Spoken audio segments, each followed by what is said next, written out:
buruk, apalagi kita tahu kondisi sekarang pemerintahan Prabowo Gibran ini, ya kan? Nah, makanya tugas ya seperti yang tadi saya sampaikan, syukur ya sebelumnya ini sudah ada kabinet bayangan. Kita tunggu bagaimana tinjauan kritis dari kabinet bayangan merespon pidato kenegaraan tadi, dan tentu juga banyak ekonom-ekonom, para pengamat ya di luar sana juga pasti akan memberikan komentar, termasuk juga dua lembaga survei itu tadi harusnya memberikan penjelasan, para pakar politik ya, pakar komunikasi juga harus memberikan penjelasan dan analisanya atas ada suatu gap ya antara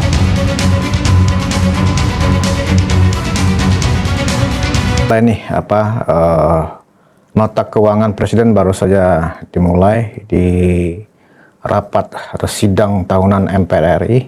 Udah. Hai penonton Ruang Konsensus Anteki Indonesia, dimanapun Anda berada, kembali menolak Ruang Konsensus bersama saya Budius Ma'rufil. Assalamualaikum warahmatullahi wabarakatuh, salam sejahtera buat kita semua.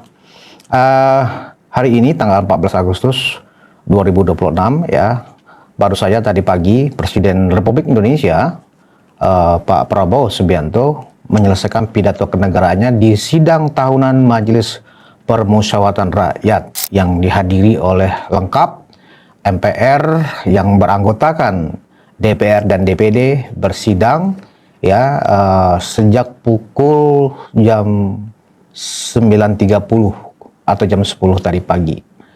Dan baru saja dimulai, tadi saya cek, dilanjutkan dengan nota keuangan yang dibacakan oleh Presiden juga, ya, yang disebut dengan Rancangan Anggaran Pembangunan dan Belanja Negara untuk tahun belanja 2027.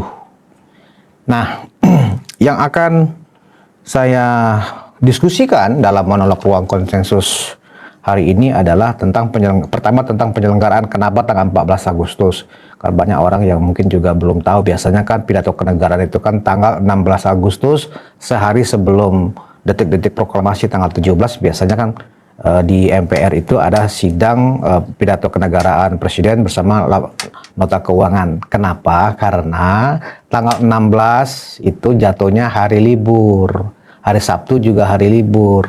Jadi, dan itu bukan hari kerja, sementara kan pidato kenegaraan itu harus dalam hari kerja. Karena itu ya pidato kenegaraan ini dimajukan menjadi tanggal 14 Agustus 2026. Jadi sesimpel itu sebenarnya alasannya, bukan karena ada alasan apa-apa. Nah, yang menarik bagi saya adalah pidato kenegaraan Presiden Prabowo tadi pagi itu ya, saya bangga, shock, surprise ya, terkejut gitu ya. Karena melihat Presiden kita ya, Pak Prabowo begitu antusias, begitu semangat menjelaskan prestasi-prestasi ya yang sudah diraih ya, khususnya hampir 2 tahun bekerja sebagai Presiden Republik Indonesia bersama Wapres Gibran Rakabuming Raka. Ya, seluruh informasi yang disampaikan oleh Presiden itu luar biasa. Rasanya kita nggak salah pilih, ya, khususnya bagi kita yang memilih Prabowo Gibran ya. Rasanya kok saya nggak salah pilih. Presiden kita ini keren ya kan. Data-datanya dan pencapaian laporan dari Pak Presiden, laporan prestasi dari menteri-menterinya luar biasa. Ya, misalnya bagaimana sejumlah BUMN utama kita ya, perbankan, semen Indonesia, pupuk Indonesia, Pertamina, Garuda Indonesia itu mencapai kenaikan laba yang rata-rata di antara kenaikan 50 sampai ada yang 900%. Ya. Nah, ini kan sesuatu yang mencengangkan. Kenapa ini mencengangkan?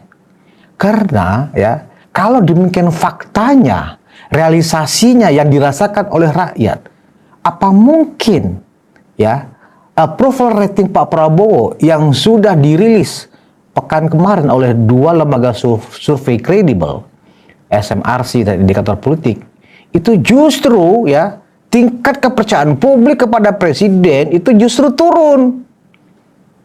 Ini saya justru agak bingung gitu loh. Apakah data-data yang diterima oleh Presiden itu adalah data-data yang real, data-data yang konkret? Karena faktanya ya, sampai hari ini pun masih banyak diskursus ya yang memperbincangkan merosotnya dukungan masyarakat ya kepada Presiden yang nilainya bagi saya itu signifikan.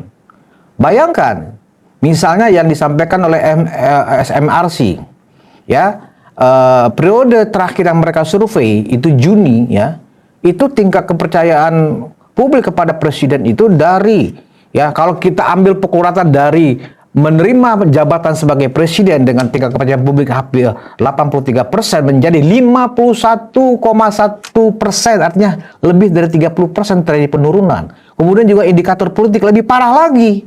Tingkat kepercayaan publik kepada presiden justru turun 49,8%. Ini sesuatu yang benar-benar bertolak belakang dengan apa yang tadi disampaikan oleh presiden, bahwa tim pemerintah ini ya melakukan sebuah terobosan-terobosan, prestasi-prestasi yang hebat selama 2 tahun bekerja ya di pemerintahannya. Saya nggak tahu nih miss-nya ada di mana, loose-nya ada di mana ini. Missing di mana? Apakah data atau memang kurang komunikasi kepada masyarakat sehingga masyarakat yang diwakili dari teropongan yang dilakukan oleh dua lembaga survei kredibel itu ya melihatkan hasil yang bertolak belakang. Mari kita tanya kepada rumput yang bergoyang, bukan kepada tetangga. Ini bagi saya sampai sekarang saya tadi masih mencoba mencari data. Kenapa ya kok apa yang disampaikan oleh presiden ini tidak diapresiasi oleh publik? Mestinya dengan capaian atau laporan presiden hari ini yang begitu dahsyat, ya, harusnya tingkat kepercayaan publik kepada presiden itu tetap di angka antara 75 sampai 80%. Bayangan saya begitu. Tapi justru yang terjadi, ya, tingkat approval rating presiden, ya, yang kalau bisa diekuivalenkan dengan tingkat elektabilitas, ya, itu benar-benar di luar dari apa yang disampaikan atau yang dilaporkan presiden kepada sidang MPR RI ya pagi tadi, ya benar-benar membuat saya tercengang. Saya nggak tahu apakah kita semua ya melihat ini juga pada saat mendengarkan pidato presiden. Yang saya langsung kaget adalah itu tadi. Lah, ternyata bagus ini. Ini yang salah datanya dari data-data yang diteropong oleh lembaga survei itu, atau yang salah masyarakat yang memang tidak suka lagi dengan presidennya walaupun sudah berprestasi, atau yang salah ini adalah tim komunikasi presiden atau tim komunikasi pemerintah sehingga ya masyarakat secara umum tidak mengetahui kerja-kerja hebat pemerintahan ini. Nah, saya pikir syukurnya ya ada sekarang yang disebut dengan kabinet bayangan. Di sini saya merasa, penting juga ada kabinet bayangan. Mereka harus bisa menjelaskan itu. Orang-orang yang katanya hebat secara latar belakang akademisnya, ya mempunyai pengalaman, ya dan punya pemahaman. Mereka lah yang kita mintain. Mungkin ini seminggu ke depan, ya anggota tim kabinet bayangan harus merespon sebuah ketimpangan informasi seperti ini yang antara hasil survei ya dengan laporan keberhasilan pemerintah yang luar biasa hebat ini. Kalau kabinet bayangan membenarkan data, berarti hasil survei yang kita pertanyakan. Hai, Ferry Amsari, kau kan mensesnek di kabinet bayangan. kau pelajari ini, ya kan? Ya, kita nggak bicara nota keuangan dulu deh ya, kita bicara laporan presiden dulu selama 2 tahun bekerja di sidang tahunan tadi. Ya, itu dulu. Kau pelajari pidato kenegaraan tadi ya bersama anggota kau itu kan berapa orang tuh, 8 orang atau 9 orang ya kan kabinet bayangan. Nah, kalau kau memang atau kalian memang menemukan hal-hal yang menakjubkan, ya, apakah menakjubkan dalam arti positif atau menakjubkan dalam arti negatif, ya kau sampaikan juga nanti rilis ke atau kau juga bikin nggak tahu kalau kabinet bayangan ini sidang tahunannya kemana ini. Kalian sampaikan juga hasil review ya terhadap laporan presiden dalam pidato kenegaraannya tadi. Ya. Nah, kemudian saya sengaja menaruh buku ini di atas meja supaya teman-teman bisa lihat semua. Ya, ini buku tulisan dari Pak Prabowo yang dibukukan ya, Paradok Indonesia dan Solusinya.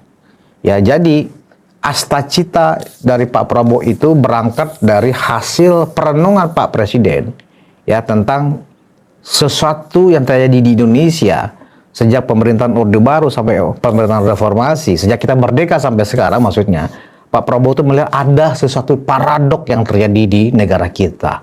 Inilah yang beliau tuangkan dalam data, angka, dan analisa, sehingga di sini memang paradok itu artinya begini, ada sesuatu yang tidak semestinya Indonesia seperti ini. Ya, Indonesia yang kaya raya, melimpah sumber daya alamnya, ya kan, baik di laut maupun yang ada di daratan, dengan kondisi masyarakat Indonesia yang relatif masih miskin. Inilah sesuatu yang menurut Pak Prabowo diberi istilah sebagai paradok Indonesia, ya, dan solusinya. Jadi buku ini memang ditulis sebelum Pak Prabowo menjadi presiden. Saya menerima buku ini dari tahun 2022, ya kan, sementara kan Pak Prabowo menjadi presiden itu sejak tahun 2024. Nah, Asta Cita itu kemudian diperas buku ini sehingga menjadilah Asta Cita, ya. Nah, memang di dalam buku ini nanti di bagian akhir ada yang sedikit yang akan saya ungkapkan ya dari buku ini, tetapi dengan paradok Indonesia itu Pak Prabowo memang akan melakukan semacam ini, bahasa saya sih mudah-mudahan nggak terlalu ekstrim ya. Indonesia ini sedang diriset ulang oleh Pak Prabowo. Ternyata kita ini gembel, miskin, bodoh, ya, liar dan seterusnya karena memang ada yang salah di dalam sistem politik kita, ada yang keliru dalam implementasi sistem ekonomi kita, ada yang salah dan keliru dalam penerapan sistem hukum kita, ya, dan seterusnya dan seterusnya. Ini yang akan diriset ulang oleh Presiden Prabowo. Nah, apakah cukup waktu 5 tahun ini? Jelas itu tidak cukup. Ya, bahkan jika Pak Presiden berkenan maju kembali 2029 dan menang 10 tahun pun belum cukup, karena meriset Indonesia dengan kondisi yang sudah sedemikian buruk, apalagi kita tahu kondisi sekarang pemerintahan Prabowo Gibran ini, ya kan. Nah, makanya tugas ya seperti yang tadi saya sampaikan, syukur ya sebelumnya ini sudah ada kabinet bayangan. Kita tunggu bagaimana tinjauan kritis dari kabinet bayangan merespon pidato kenegaraan tadi, dan tentu juga banyak ekonom-ekonom, para pengamat ya di luar sana juga pasti akan memberikan komentar, termasuk juga dua lembaga survei itu tadi harusnya memberikan penjelasan, para pakar politik ya, pakar komunikasi juga harus memberikan penjelasan dan analisanya atas ada suatu gap ya antara hasil survei ada di sini ya dengan laporan presiden begini, harusnya kan begini, set bertemu dia, connect gitu lah, nyambung. Ini kan nggak seret, nggak nemu nih barang, berselisih jalan. Ya, hasil survei itu ya yang dilakukan oleh SMRC adalah sebuah metode penelitian kuantitatif dengan menanyakan responden dengan basis data 1.200 responden dengan metode dengan randomnya multi-stage sampling, ya kan? Dan itu memang secara metodologi dapat dipertanggungjawabkan dengan 1.200 responden. Nah, kenapa hasilnya tingkat approval rating Pak Presiden ini anjlok dan merosotnya signifikan 30 atau sampai 32%? Ya, baru kali ini seorang presiden yang di masa periode pertamanya ya mengalami penurunan ya yang luar biasa tingkat approval ratingnya baru di era Pak Prabowo.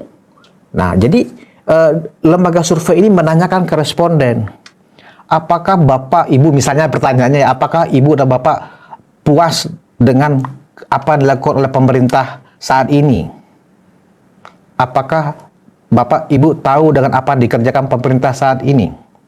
Apakah Ibu merasa bangga dengan presiden kita saat ini karena bekerja dengan baik? Nah, jawaban-jawaban dari ya ini beberapa contoh pertanyaan aja, saya juga nggak tahu persis ya model kuesionernya seperti apa ya, tetapi lebih kurang pertanyaan-pertanyaan yang diajukan ke responden itu adalah seperti itu, dan hasilnya ya SMRC mengeluarkan angka dari 1.200 responden itu yang dipilih secara acak tentunya, ya kan, itu memberikan jawaban 51,1% nggak puas dengan apa yang dilakukan oleh pemerintah, khususnya tim ekonominya dan aparat penegak hukum dari pemerintah.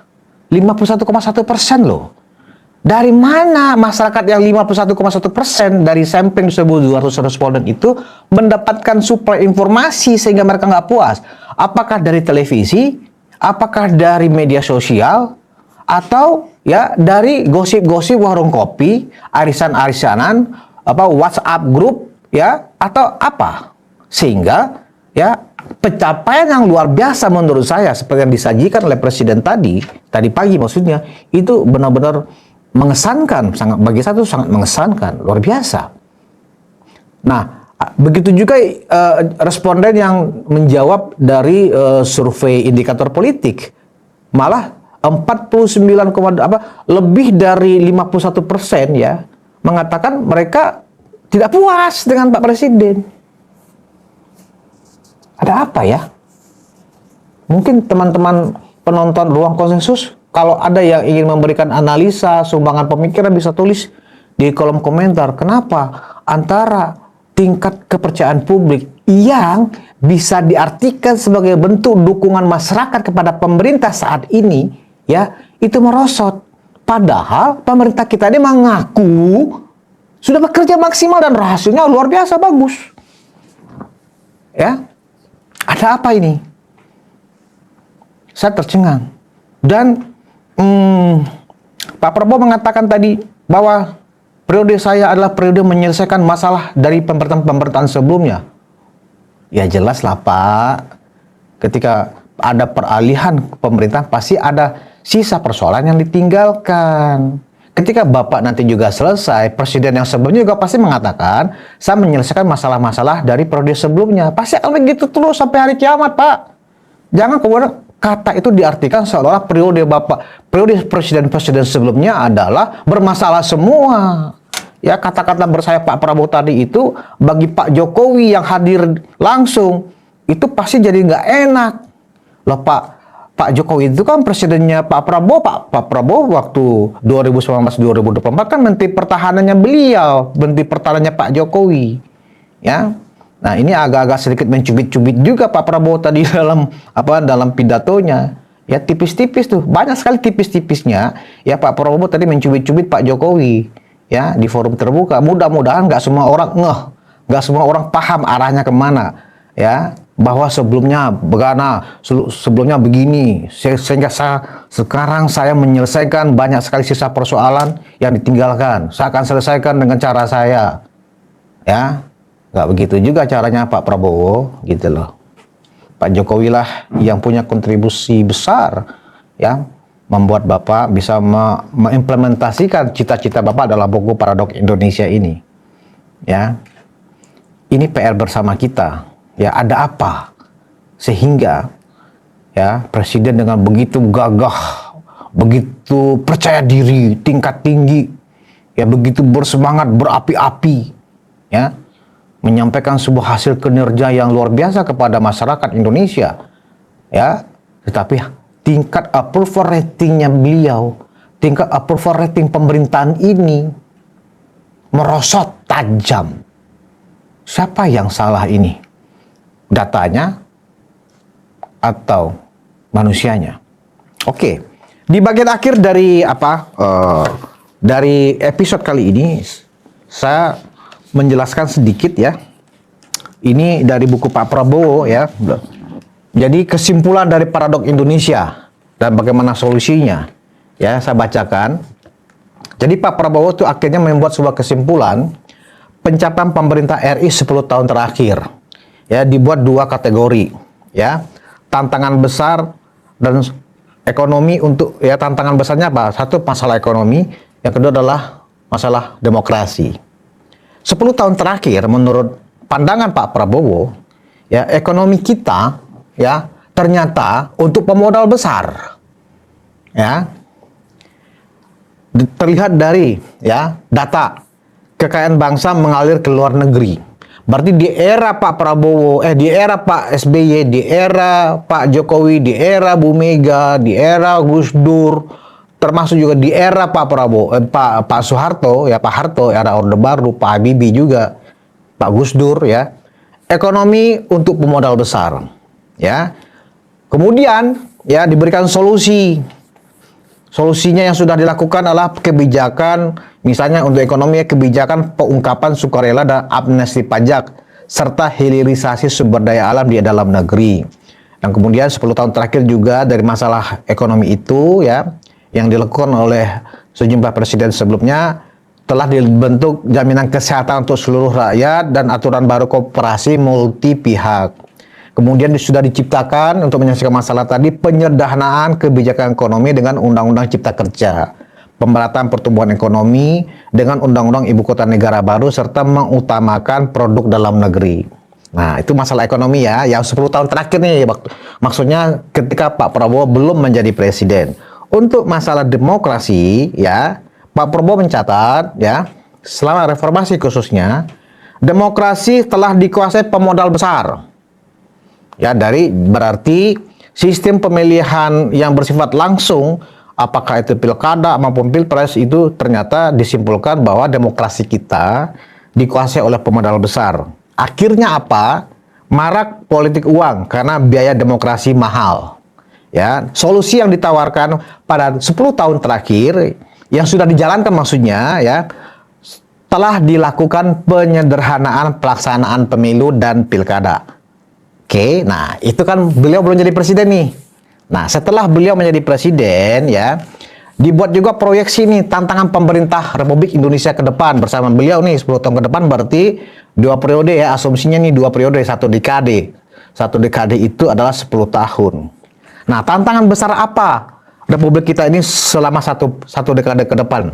Ya, berarti kalau 2024 berarti ini diproyeksikan sampai 2034 ya. 2 variabel juga, ekonomi dan demokrasi. Nah, tantangan besar dalam ekonomi ternyata masih sama. Ekonomi untuk pemodal besar ya. Nah, dengan tantangan itu, apa masalahnya nanti? Masih ada kekayaan bangsa yang mengalir keluar.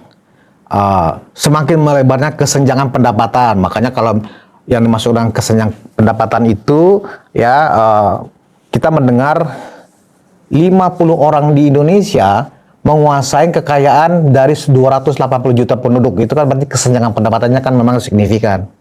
Kemudian ancaman masuk perangkap negara menengah atau middle income trap jika ekonomi tumbuh kurang cepat. Nah, demokrasi sama. Ya, untuk variabel demokrasi sama.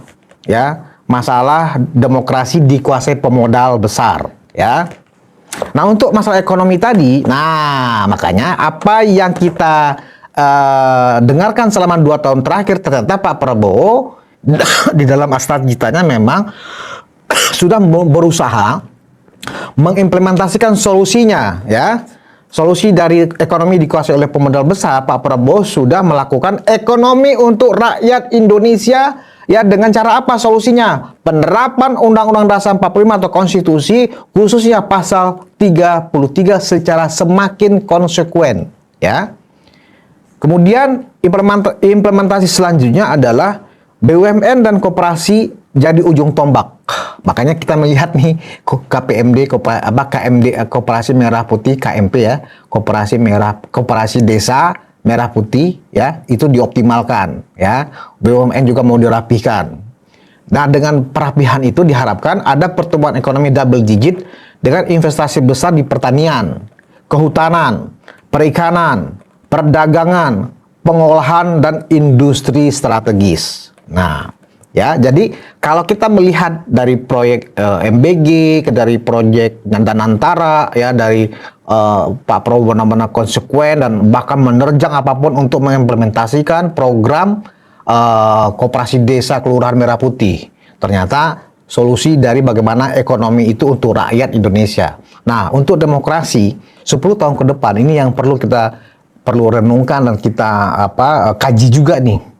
Kalau di dalam 10 tahun ke depan ya, Pak Prabowo menawarkan sebagai solusi demokrasi dikuasai oleh pemodal besar, hampir 30 tahun kita merdeka, Pak Prabowo akan mengatakan demokrasi oleh dan untuk rakyat Indonesia dengan cara apa? Pelaksanaan demokrasi sesuai konstitusi berasaskan musyawarah mufakat nih. Ya, jadi ada rencana atau ada semacam visi untuk membuat kekisruhan dalam memilih bupati, gubernur, wali kota, ya, anggota termasuk juga presiden, tidak lagi mungkin dengan pemilihan presiden langsung, tetapi dengan cara musyawarah mufakat lagi nih. DPR atau MPR yang memutuskan. Nah, ini menarik juga nih. Makanya kemarin sempat heboh bahwa di dalam anggaran dasar, dalam manifesto politik Partai Gerindra, dalam anggaran dasarnya memang ada sebuah kalimat yang menyebutkan bahwa Gerindra ingin mengembalikan kepada semangat konstitusi kita yang asli, bahwa presiden itu dipilih lagi oleh MPR, sehingga biaya politik ya dengan pemilihan presiden langsung itu menjadi lebih murah. Jadi rakyat tidak lagi memilih presiden langsung, tapi memilih presiden itu lewat wakil-wakilnya yang ada di DPR dan MPR. Mari kita kaji sejenak ya. Ini agak sedikit menggelitik saya, ini agak mengganggu juga ya. Pemilihan presiden langsung adalah buah dari reformasi. Memang hampir kita 20 tahun, 25 tahun lebih kurang, tapi lebih kurang kita itu sudah melakukan pemilihan presiden langsung itu, anggap sudah menghasilkan presiden 20 tahun, ya 10 tahun era Pak SBY, 10 tahun era Pak Jokowi, itu memang berbiaya tinggi, tapi itu adalah amanah reformasi Pak Prabowo. Memang itu berbiaya mahal, ya. Tetapi kalau itu kemudian dianggap membuat demokrasi kita dikuasai oleh oligark-oligark besar, ya, apa bedanya nanti kalau kemudian itu dikembalikan kepada MPR? Kalau dikembalikan kepada anggota MPR yang memilih presiden, ya, berarti yang dipilih oleh masyarakat pada saat pemilu bukan lagi anggota legislatifnya, tapi partainya. Jadi kalau misalnya kita akan menghadapi pemilu 2029, ya, kan kita biasa melihat, wah, calon-calon anggota legislatif, ya toh, fotonya segala macam, apalagi kalau musim kampanye, ya kan, bertebaran tuh para calon-calon anggota legislatif, baik tingkat pusat maupun tingkat daerah, misalnya provinsi dan kabupaten kota. Kalau yang dimaksudkan Pak Prabowo sebagai solusinya itu tidak akan ada lagi. Pada saat kampanye nanti, kita seperti zaman Orde Baru nih.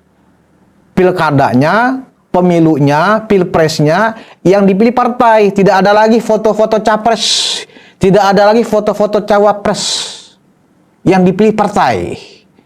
Jadi partai yang paling banyak kursinya di MPR dan DPR, ya, wakil-wakilnya itulah nanti yang memilih presiden. Sami mawon Pak Prabowo. Kalau sekarang ini anggaplah oligark-oligark itu, ya, pengusaha-pengusaha konglomerat besar itu mengkontribusikan uang besarnya untuk calon legislatifnya terpilih, ya. Kalau dulu seperti itu, nanti dengan yang dimaksudkan Pak Prabowo mereka oligark-oligark itu akan menurunkan dananya ke partai. Partailah yang menjadi temannya oligarki.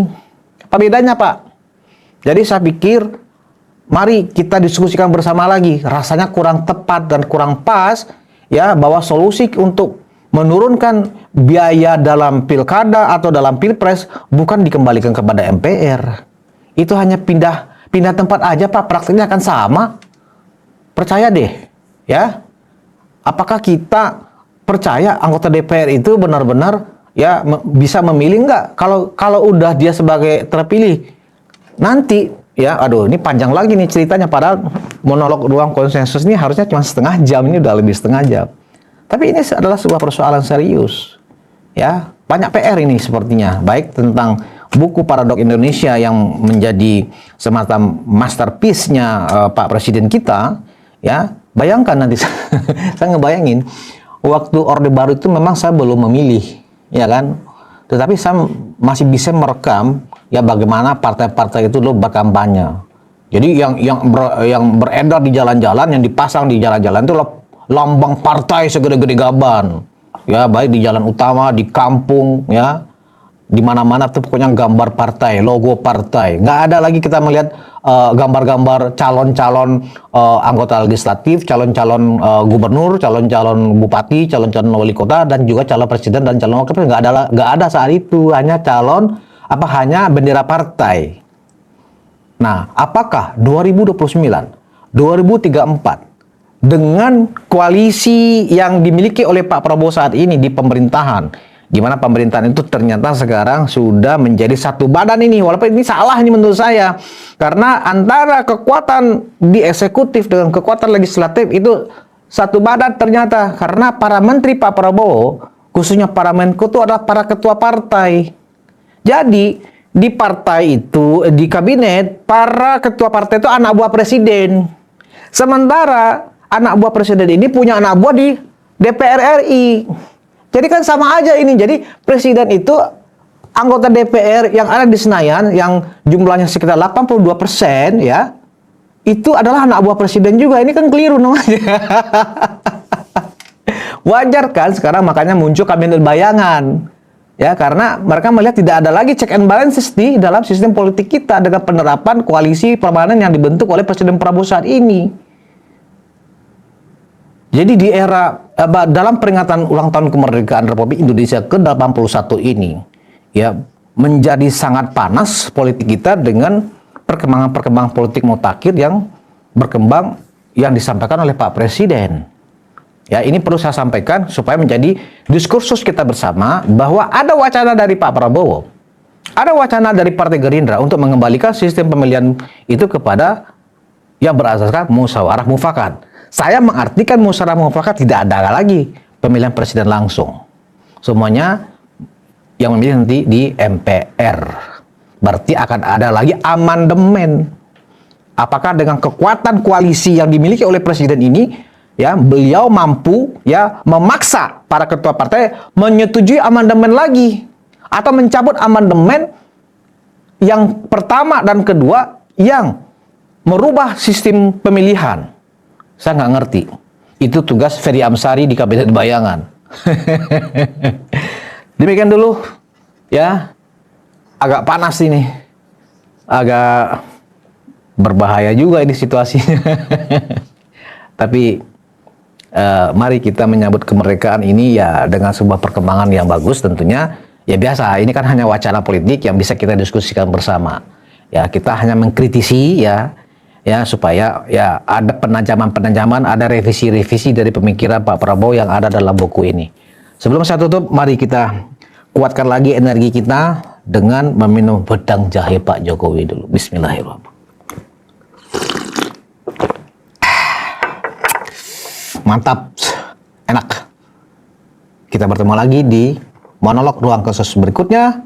Terima kasih atas perhatian Anda. Wassalamualaikum warahmatullahi wabarakatuh.